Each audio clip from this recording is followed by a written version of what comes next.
Rogue regime's desperation to rig the forthcoming by-elections, they have directed voters to take pictures. Just imagine, take pictures of their vote at the voting booth, showing that they have indeed selected their preferred candidate, and so as to collect not less than 5,000 shillings. The amount of resources this administration has used in this by-election is incredible.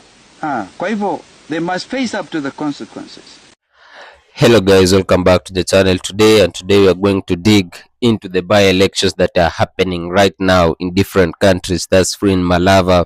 Let's talk in the Mbeere North and some senator and the gubernatorial seats that are vacant.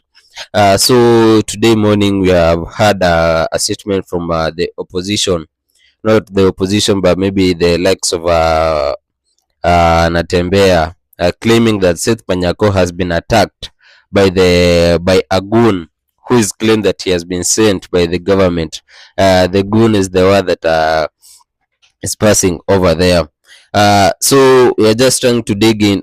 If the government really needs maybe peaceful things, what's the reason why they should be doing this? If they know they have the ability to win the elections, why should they use goons maybe to disrupt the elections? Because they have also had some claims from the oppositions. Like, let's listen to this, what Kalonzo Musyoka has to say about the by-elections today. Rogue regime's desperation to rig the forthcoming by-elections, they have directed voters to take pictures. Just imagine, take pictures of their vote at the voting booth, showing that they have indeed selected their preferred candidate, and so as to collect not less than 5,000 shillings. The amount of resources this administration has used in this by-election is incredible. Kwa hivyo, they must face up to the consequences. Apart from Kalonzo Musyoka, we have also seen His Excellency Rigathi Gachagua also claiming that there are plans of the government to rig the elections, whereby we have seen maybe some ballot papers have already been marked, and there are some chaos that are going to happen, so that the marked ballot papers are going to be inserted into the ballot boxes without anybody's knowledge. Let's listen to him. Credible information as part of the strategy in case they don't succeed during the day to introduce the pre-marked ballots.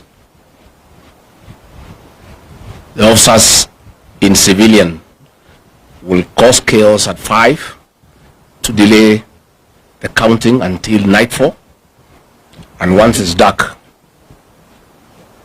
the PS for energy, Alex Wachira, has confirmed to everybody that there will be power blackout in all these areas, so that it creates the best environment for chaos and for getting the pre-marked ballots into the ballot box. We want the CS Energy of PUADI to confirm to the people of Kenya, because it's important, that there will be no power blackout in those areas where there are by-elections. Because this will be a clear testimony that all institutions in this country have failed, and they are part of the Kenyan fraud of stealing from the people of Kenya their birthright. And Alex Wachira has confirmed in that meeting that was in Embu. And what I must tell these government people is that the police force is as dissatisfied as the rest of Kenyans. That police force is divided right in the middle. All those things, they are being planned, they are being relayed to us in real time. Because these are also parents. Their pay slips have been raided. The police, they are complaining. Share deductions, housing levy. They are equally discontented. Most of presiding officers who have been approached, their teachers, they are very discontented. So all those things you are planning using government might is in public knowledge, and it will be relayed as it comes. So we are also asking the media, finally, please keep an eye on the happenings tomorrow. Have your teams everywhere. You have a responsibility. This is your country, to inform the people of Kenya what is going on, because once these things are exposed, it's a deterrent. So please let the media help the people of Kenya by having live coverage of all these by-elections so that people of Kenya can see what's going on. And you are lucky that we have given you an update of what is happening and what to expect. So also carry rubber shoes. Because the goons, I'm sure, they have instructions to descend on you. I don't want to scare you, but because I'm a truthful man, it's just to tell you the truth. Because I know they'll want to intimidate the media, to grab your cameras. So please carry your rubber shoes and also have a few of your own guys. They don't have to be goons to cover you up. So that your camera is safe and you are safe too. Indeed. And please take care of yourself. So when I was in Narok, I was well prepared with a helmet. Because I had adverse information. I've told you the police force is divided right in the middle. There's the police who are calling me. Tunakungoja wewe na utapigwa mawe, utapigwa risasi, so utafuta bulletproof vest weke na uchuge kichwa yako ndio wana target. So nilikuwa na helmet ile bulletproof because I had prior information. No? So even you, I'm giving you a head start. Thumbs up. Mujue. Si mtajitayarisha pia. Your job is as risky as ours. Maybe one more thing before, kama kuna maswali pengine, lakini kabla hiyo, we must of course put on record our condemnation, strongest terms possible, of this state-sponsored violence in Kapuchai, in Narok. We saw some feeble attempt by IEBC in Kasipul to do something, and they have been silent on these other things. A real time attempt, and by the way, these were scheduled political rally campaigns within the framework, and you can imagine what would have happened to Governor Natembeya out there. And by the way, he was supposed to have been around as well, but I think his party leader has spoken. That's what the opposition has to say about these by-elections. And you know, from my little understanding, I know that maybe these by-elections are trying to give us an implication on how the 2027 election might turn out. Because you see, like for the government, they want to see if they still have the ground, so that in 2027 they won't have to struggle. And then maybe the by-elections are a clear indication. If the opposition wins several of the by-election seats, then it's more evident that in coming 2027 they are going to have more chances compared to the government. So that's why you are seeing many people maybe working on it. Like for instance, you have seen Honorable Kindiki in Bere North, whereby His Excellency Rigathi Gachagua has claimed severally that he's using a lot of money.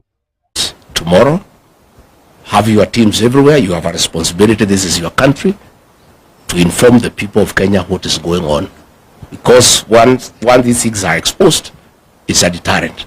So please let the media help the people of Kenya by having live coverage of all these by-elections so that people of Kenya can see what's going on. And you are lucky that we have given you an update of what is happening and what to expect. So also carry rubber shoes. Because the goons, I'm sure, they have instructions to descend on you.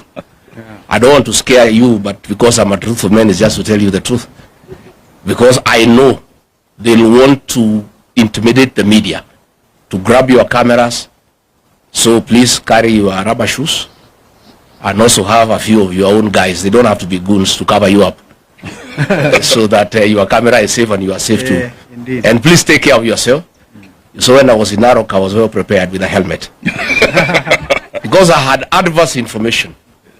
I've told you the police force is divided right in the middle. There's the police who are calling me. Tunakungoja wewe na utapigwa mawe, utapigwa risasi, so utafuta bulletproof vest weke na uchuge kichwa yako ndio wana target. So nilikuwa na helmet ile bulletproof because I had prior information.